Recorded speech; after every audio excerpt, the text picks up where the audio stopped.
Hi, I am Reem Talhouk, presenting on dialogues on decolonial PD during the Lebanese Revolution. Before I begin, I would like to acknowledge the place I am presenting from and the place from which I'm thinking and doing. I'm currently in the United Kingdom, enmeshed within the country's colonialist legacies and debris. I'm also a Lebanese woman, and for this I will now speak in Arabic to acknowledge my roots that have shaped my histories. أنا ريم تلحوق بنت رفعت تلحوق ورلا الأعور. أنا بنت ضيعة عيتات وضيعة قرنايل بجبل لبنان. أنا بنت لبنانية.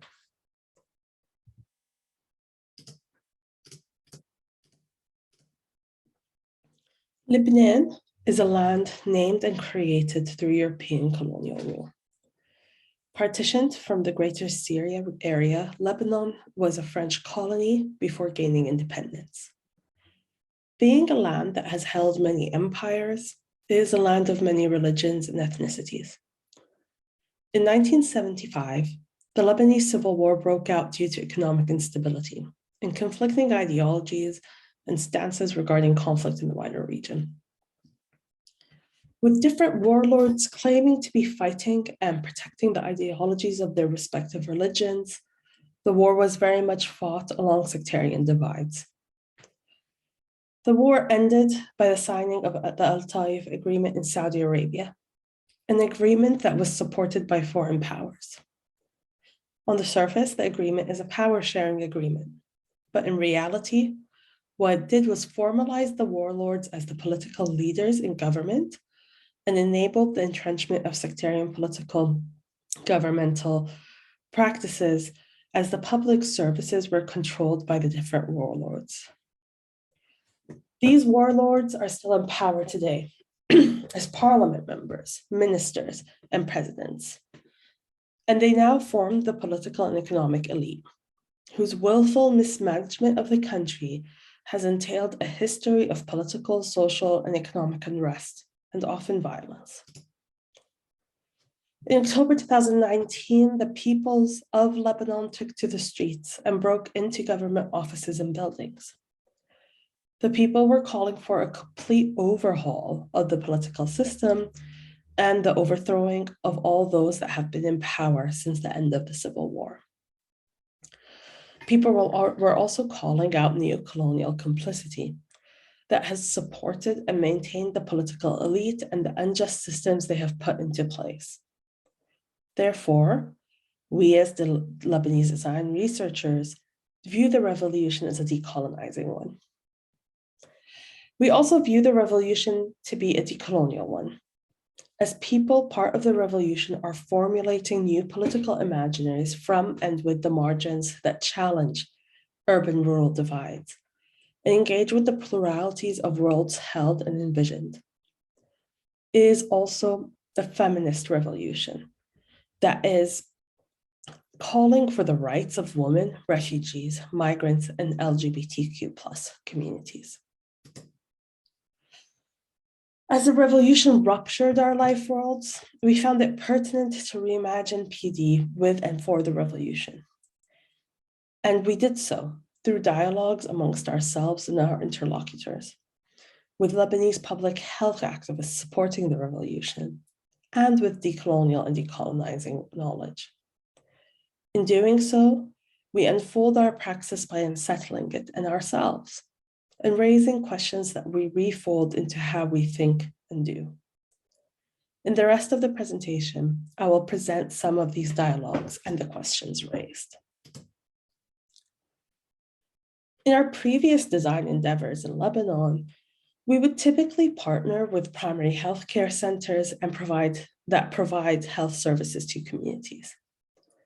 Through our dialogues, we consider how the majority of the primary healthcare network and centers that function within it are supported by one political party or another, or a religiously affiliated party.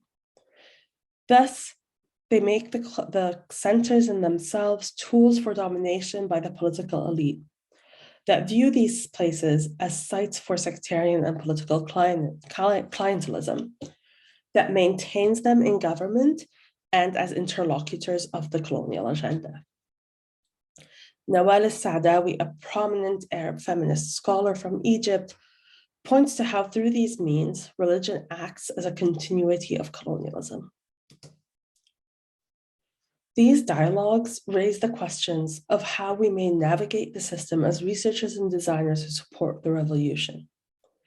And if we are to only partner with organizations that have not been co-opted and subverted by the political and economic elite, would we potentially be excluding people and communals that are resisting within the system? How do we work with resistors from within when they themselves may purposefully be less visible? Also, as Lebanese design researchers, we are entangled with the revolution and its imaginaries.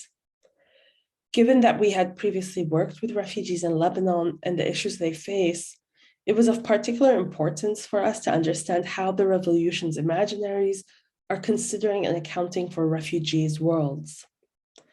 While a lot of the revolution support an intersectional feminist imaginary that advocates and centers refugees, this was not shared by all of those whom we were in dialogue with.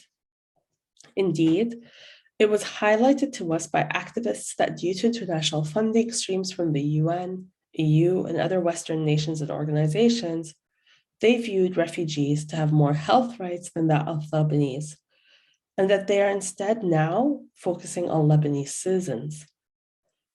This exclusion of refugees may be viewed as an act of horizontal violence, as those that seek liberation oppress others while doing so. It is also akin to the exclusion of migrants within white feminist movements in the West, as highlighted by Verge. Al-Saadawi points to how by segmenting the oppressed into categories facilitates in us losing sight of the wider system of oppression, and so we find ourselves asking,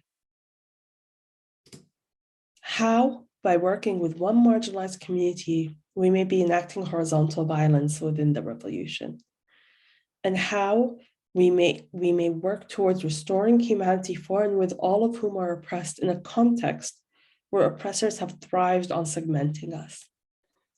Lastly, we ask, how can we do this in interculturality, where we keep our differences, but yet build solidarity? These dialogues are part of our effort to redefine the terms of PD in our praxis, as they, for us, are an ongoing state of disorderly rupture, as the imaginaries of the revolution are continuously being formulated and are unfolding. And as we reimagine, we continue to deepen our engagement with the epistemologies of Lebanon and the region, its peoples, religions, and faiths, in the hope for future worlds that are decolonial and just. I would like to end this presentation by highlighting that the peoples in Lebanon are still resisting and demanding change. And the government has continued its oppression and means of maintaining control, with more recently cracking down on the LGBTQ+ community during Pride Month and on refugees. I urge all of us to support the revolution by exploring the complicity of our own respective governments in maintaining the Lebanese political and economic elite, and how we may resist within the interweaving web of coloniality and colonialism. I urge us all to support the revolution by asking the questions we should be asking ourselves, our praxis, and our participatory design imaginaries. Thank you very much.